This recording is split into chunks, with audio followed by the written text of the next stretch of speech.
सिंधुदुर्ग जिले के कुडाल तालुका के पाट गांव में इस साल कलिंगड़ यानी तरबूज की खेती ने अच्छा उत्पादन किया। किसान वर्ग ने भारी मेहनत कर इस फसल को तैयार किया है और इसकी बिक्री महाराष्ट्र से बाहर भी हो रही है। लेकिन इसी बीच एक बड़ी चिंता सामने आई है। वन्य प्राणियों द्वारा फसल को नुकसान पहुंचाया जा रहा है, जिससे किसानों को आर्थिक नुकसान उठाना पड़ रहा है। कलिंगड़ की खेती 3 महीने की कठिन मेहनत से होती है और इससे किसानों को अच्छा मुनाफा भी होता है। लेकिन अब पाट गाँव में अन्य प्राणियों का आतंक बढ़ता जा रहा है।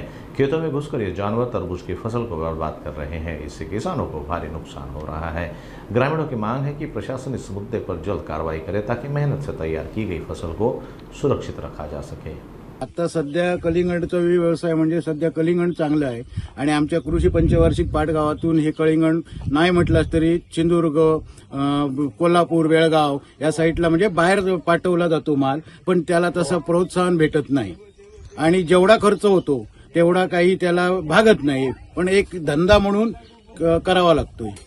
वनगाई तुम्ही डुकर म्हणा, याक म्हणा, ते गवेरेडे म्हणा, हे आम्हाला खूप त्रास देतात। आता नाही म्हटलास तरी अर्धी भाग आमची गवेरेड्याने खाल्लेली आहे आणि याच्यातून आम्हाला सुटका काय मिळतच नाही आहे, कारण रात्रंदिवस इथे पडून राहून मग हे उत्पन्न केलं पाहिजे। याच्यातून खरोखरच काही निष्पन्न होत नाही आणि जो शेतकरी करतोय तो ह्याच्यात नफ्यात काही येत नाही, सर्व तोट्यातच होते। सौर ऊर्जेचा पंपाचा असा विषय आहे, आमच्या कोकणातील भाग हा उंच सकल दऱ्यातून निघालेला आहे। त्याच्यामुळे सौर ऊर्जेचा पंप आधी पैसे भरा आणि सौर ऊर्जेचे पंप घ्या हे जे सांगतात त्यापेक्षा जे आता घाटावर ज्यांनी त्यांनी किंवा इथे कोकणातही म्हणा की याला पंपाला मान्यता देताना ती पहिले आता वार्षिक बिलं वगैरे पहिले पंपाची माफ केलेली आहेत आणि त्यामुळे आता सौर ऊर्जा घ्या म्हणून सांगताय। त्यापेक्षा आमच्याकडे कोकणात पहिले पंप होते ते द्या, तुम्ही आम्हाला वीज माफ करू नका, पण पहिले पंप द्या। पिकाचा हंगाम हे जवळजवळ 3 महिन्याचं असतं आणि त्याची वाफे तयार करून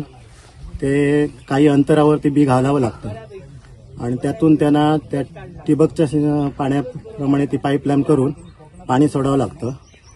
सगळं काही ते व्यवस्थित होतं, पण वन्य प्राणी गवेरेड्याचं प्रमाण आता भरपूरच झालं इकडे, माकड तर बघायलाच नाही आणि तसेच हे डुकर, वनगाई यांचा भरपूर प्रमाणात मोठ्या प्रमाणात नुकसान करण्याचं प्रमाण झालेलं आहे। नफा म्हणजे कीटकनाशक आणि रासायनिक खतं वगैरे ही मोठ्या प्रमाणात आता महागाई झालेली आहे आणि त्याचा सगळा जर अंदाज घेतला, खर्च घेतला तर त्याच्यात मोठंसं काही मिळत नाही, कारण इथे आम्हाला कुठल्याच प्रकारचे असे हे नाही आहे की बाबा सरकारकडून काहीतरी मिळेल, नुकसान भरपाई वगैरे असं तर काहीच नाही आहे।